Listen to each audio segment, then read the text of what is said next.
तुमने ये जानकर किया? नहीं नहीं, मैं जानबूझकर क्यों करूंगी ये? झूठ मत बोलो। तुमने ये ड्रेस जानबूझकर जलाया है इसलिए कि तुम नहीं चाहती कि मैं ये पहनूं।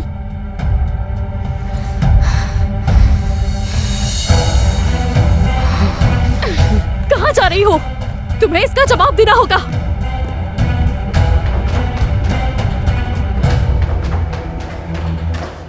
मेरी बात सुनो, अभी और इसी वक्त इस घर से दफा हो जाओ। तुम एक मामूली सी ड्रेस के लिए इतना क्यों लड़ रही हो मुझसे? ये कोई मामूली ड्रेस नहीं है।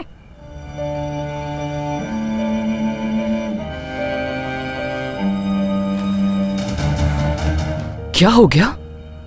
नहीं मालूम। तुम्हें अंदाजा है मैं इस ड्रेस का कितने दिनों से इंतजार कर रही थी। ये मैंने जान के नहीं किया, मेरा ऐसा करने का कोई इरादा नहीं था मिस तूबा। तूबा क्या हुआ है बेटी? इसने मेरा ये ड्रेस जला दिया है बाबा। मैं जानती हूँ उसने ये जानबूझकर किया है।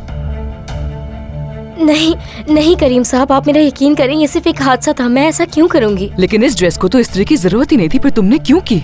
जब इन्होंने मुझे कहा कि मेरे कपड़े इस्त्री कर दो तो मुझे लगा ये वाला ड्रेस भी होगा। लेकिन इस ड्रेस का मैंने तुमसे नहीं कहा था। ये ड्रेस तो बहुत कीमती लगता है।